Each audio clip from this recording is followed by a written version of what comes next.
city and in the territory on west, there's just one way to handle the killers and the spoilers, and that's with a U.S. Marshal and the smell of Gunsmoke.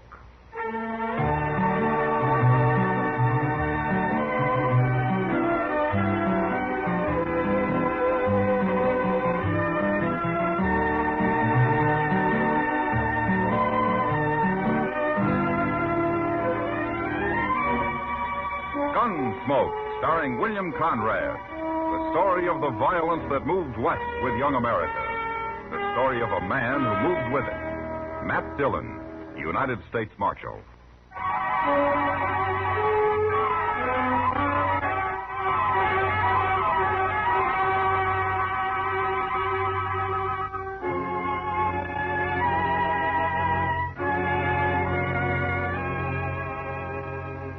The trip from Hayes City to Dodge was long enough horseback, but by stagecoach, it seemed endless. There were only 2 passengers besides me, and after the first hour on the road, we stopped talking. Just sit there in silence, waiting for the ride to be over. I'd been up late the last few nights, so I braced myself into one corner of the coach and fell asleep. I vaguely remember the stage pulling to a stop and somebody shouting. But I came fully awake when the door was jerked open and a man behind a bandana stuck a shotgun in my face. Get out of the coach. Hands in front of you. Be a pleasure to blast you open.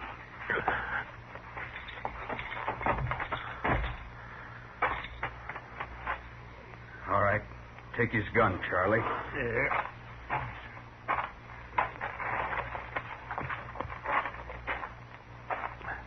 Now, stand over there with the driver.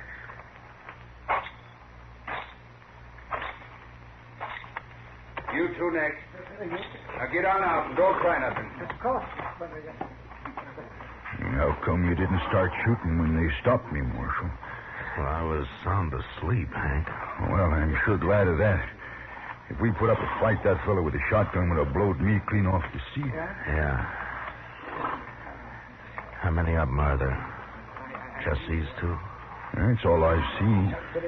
Well, it could be somebody with a rifle hiding in that clump of elder over there. Could be. That'll learn him, Charlie. Hey, look. He killed him, Marshal. Yeah, the man was a fool to try that.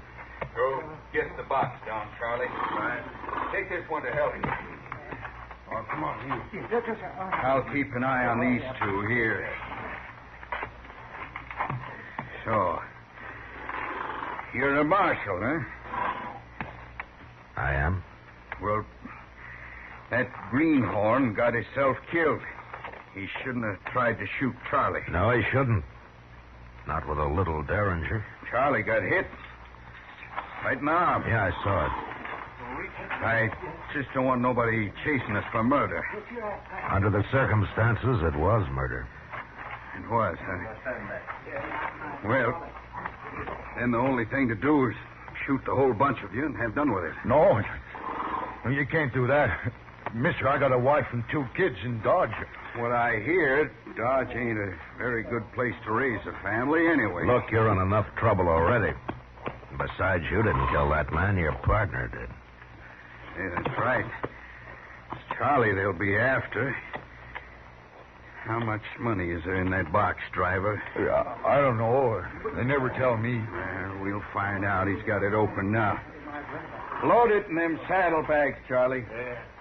I got an idea you're new at this game. Look, if a man was holding a shotgun on me and I was unarmed, I wouldn't have no ideas about nothing, Marshal. You always carry a shotgun, mister? Why? Well, we might meet sometime when you don't have one. You're gonna make me shoot you yet? Hey, look, your partner's ready to go. Okay. Don't you make a move till we're out of sight. We'll ride back and kill every one of you. You understand? I guess there's nothing we can do but stand here. That's all, Hank. For right now, anyway.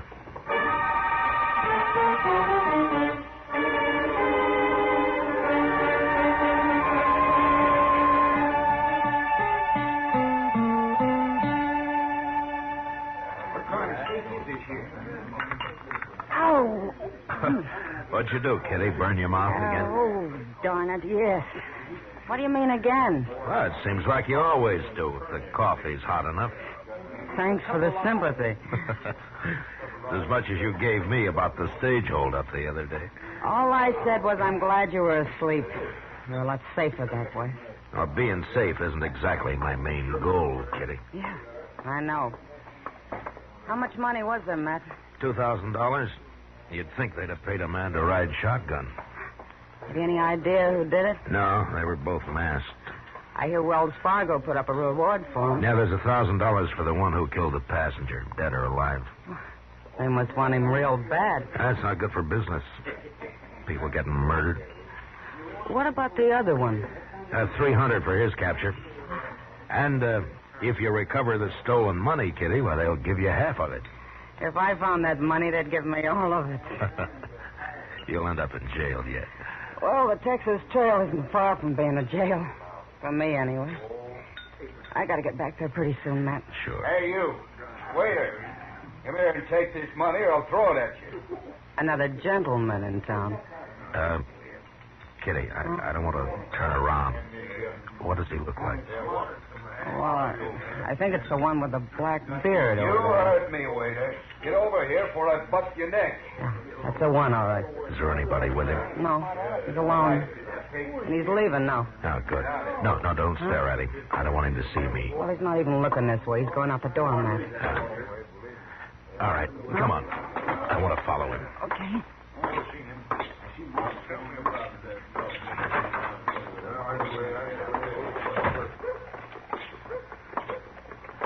Is that him ahead of us there? Big man, yeah. Who is he, Matt? I'm not sure. But he sounds an awful lot like somebody I want. You going to arrest him? No, not till I'm sure. Maybe not even then. Look, he's going up the docks. Yeah, so he is. Kitty, I'll leave you here. Okay. Thanks for the supper, Matt. Sure, anytime. Tomorrow? Well, I might be real busy tomorrow. I figured that. So long, Matt. Goodbye, Kitty.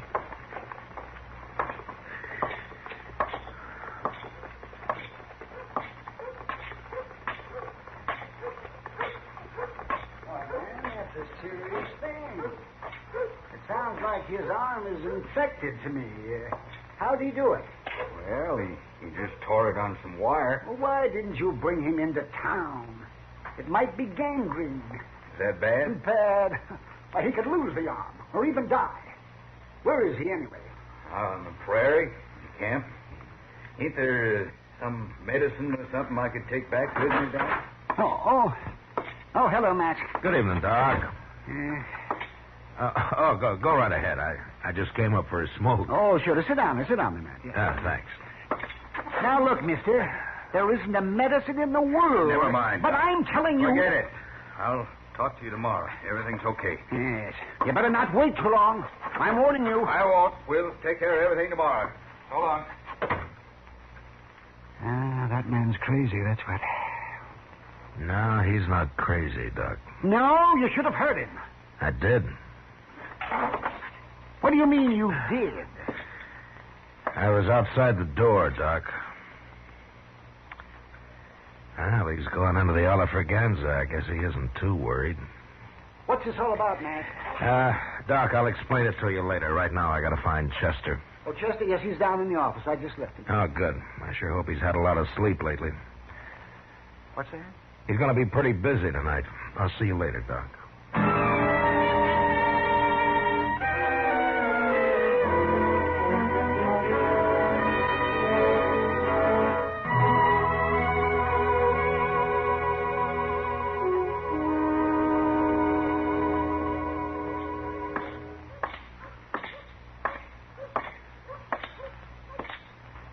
Well, did you follow him all night, Chester? Oh, Mr. Dillon, I'm about ready to drop.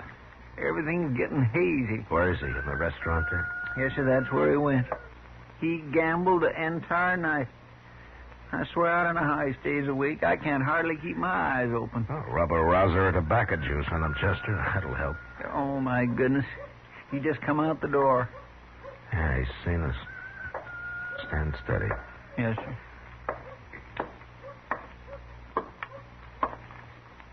Marshal, I got a complaint. No, is that so? Sure is. I had an idea this man's tracking me all night had something to do with you. Oh, how'd you know I was following you? Mister, you might as well have been wearing snowshoes with cowbells tied on them. No, that's not true. That's a doggone Never lie mind, now. Chester, never mind. What is your complaint, mister? Well, you. Can't a decent citizen ride into Dodge and do a little gambling without being haunted by your man here? Well, that depends on how decent the citizen really is. What name do you go by, anyway? My own? Jermo? Jermo? Is that all there is to it? That's all. Yeah. Well, Jermo, I just didn't want you to leave town without my knowing about it. Why not? I ain't done nothing. Well, Doc told me about your partner. The one who tore his arm on some wire. What about him? Well, I'm curious to see if you're going to take care of him, that's all. Well, of course I am. He'll die if you don't hurry. Well, I'm going after him. When? Well, it's no business of yours when. And anybody following me is likely to run into trouble. From a shotgun, Jermo? I don't use a shotgun, Marshal. Your partner's dying, Jermo. You're wasting time. And he's dying. He's my partner, not yours. I'll take care of him. Sure, Jermo. But you better hurry.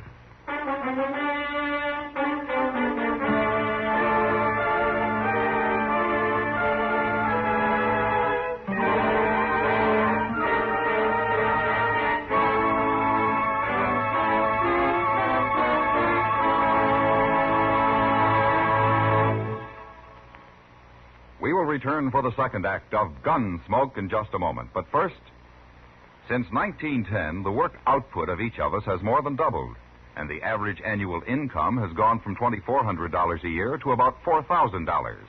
Yet about 18 hours has been cut off the average work week. These facts add up to the better we produce, the better we live. Now the second act of Gunsmoke.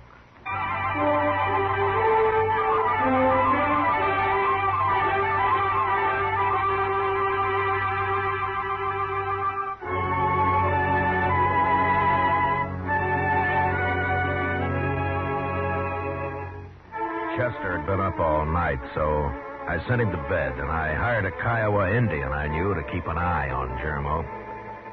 But even though his partner was dying of gangrene from the bullet wound he'd received at the stage holdup, Jermo didn't leave Dodge that day, or the next.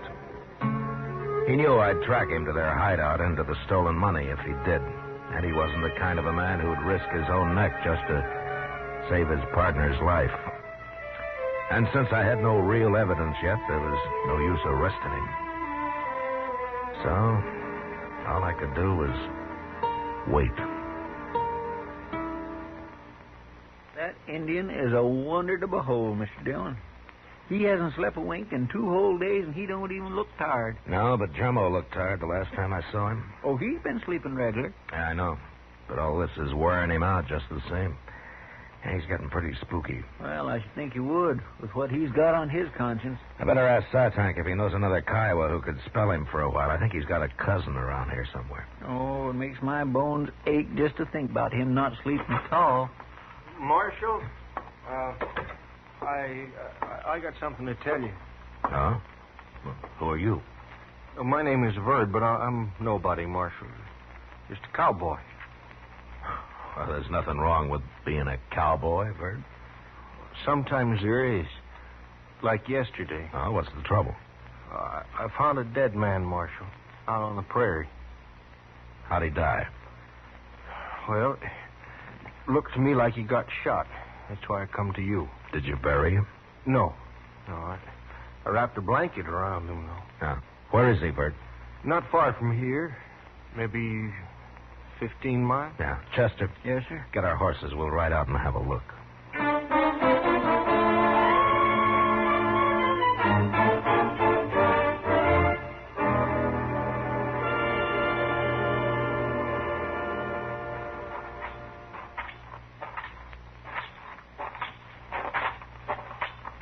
Yeah, Yeah, he's still there, Marshal. Nothing's been eaten on him. He sure got himself hid out here. My, it's a wonder anybody ever found him. Bird, you want to take the blanket off of it? Sure. There. Yeah. How did you know he'd been shot?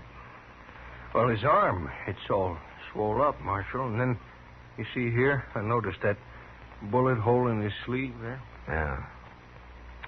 Well, looks like you've made yourself $1,000, Bird. What? Wells Fargo offered it for this man, dead or alive. He robbed a stage a few days back. It did? Well, ain't I in luck? And there's another 1,000 for whoever finds the money he stole. It's probably buried around here somewhere, don't you think, Mr. Dillon? Hey, that reminds me, I noticed something funny over there in them anthills. Like the ground been dug up. Show us, Bird. Yeah. Sure, Marshal. Right over here, wait.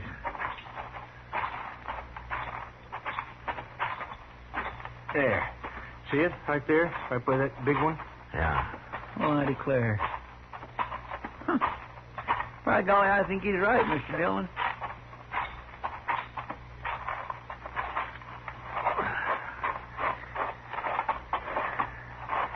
Yeah, there's something been buried here, all right. Yeah. I think I can... Yeah, there it is. There, I got it. Hey, looky there, Marshal. It's a money bag. And I found it, didn't I? Yes, sir. That's right, Bird.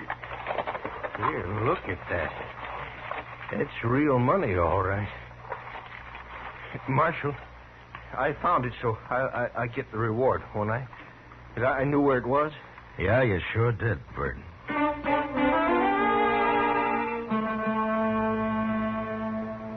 We dug up the rest of the money and then made the hole into a grave.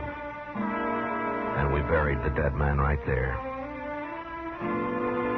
On the way back to Dodge, I told Bird he could talk all he wanted about finding the bandit's body and the reward he'd collect for it, but that he wasn't to say a word about the money we'd recovered.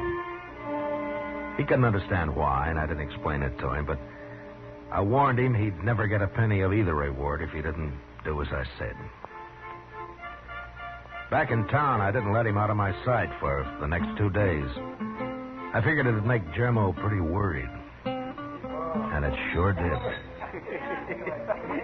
You know, it's mighty good to get off of that prairie just for change. Should think it would be. You don't come to town much, do you? I never seen you around here before. Well, I've been too broke, Chester. Well, sir, it sure takes money to see the elephant in Dodge nowadays. I'll be able to afford it soon enough. Ain't that right, Marshal? Yeah, it looks that way, Bird. Yeah, you've been mighty lucky.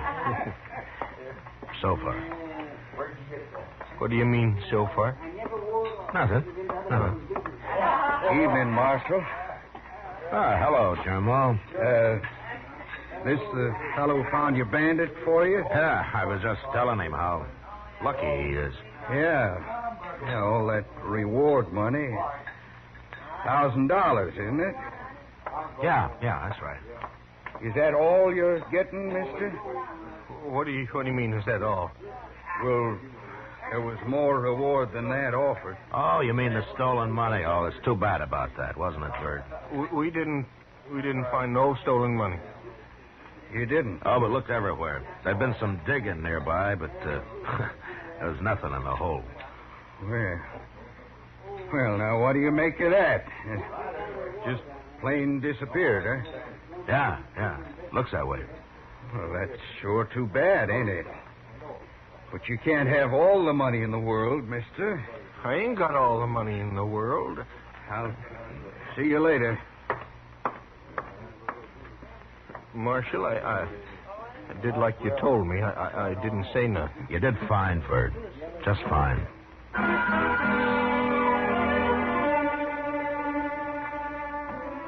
When we left the saloon a little later, I noticed Germo standing in the darkness of the alley. waiting.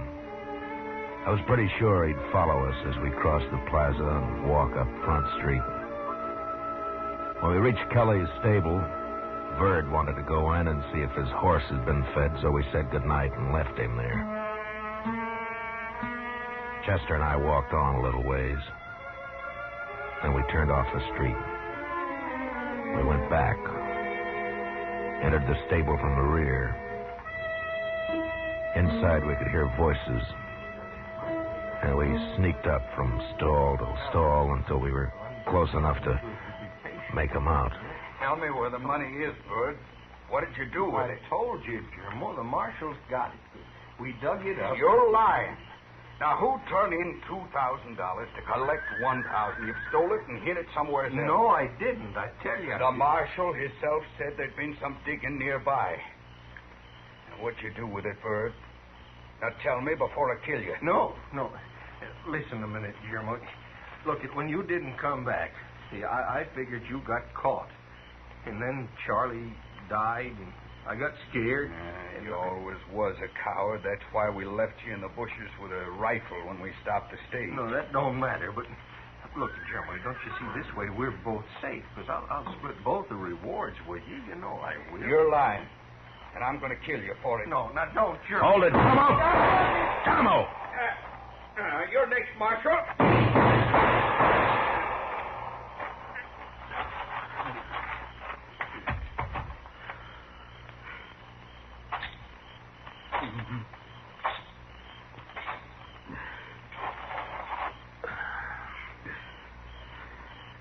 You should have had your shotgun, Germo. I should have killed you at the holdup. That was my big mistake. No. If you'd have trusted Verd, you both could have got by with us. He was telling me the truth? He was. And you'd have never been convicted on what evidence I had. Well, I guess every man's entitled to make a few mistakes. Marshal?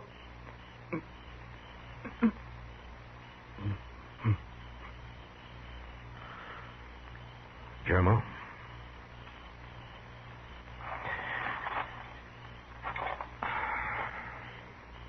Well, you won't make any more.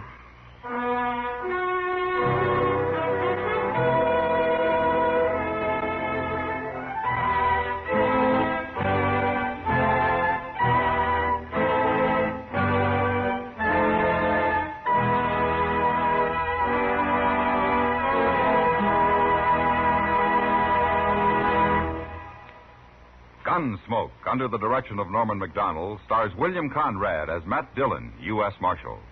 Tonight's story was specially written for Gunsmoke by John Meston, with music composed and conducted by Rex Corey. Featured in the cast were Vic Perrin, John Daner, and Lawrence Dobkin. Parley Baer is Chester, Howard McNear is Doc, and Georgia Ellis is Kitty. Join us again next week as Matt Dillon, U.S. Marshal, fights to bring law and order out of the wild violence of the West in Gunsmoke.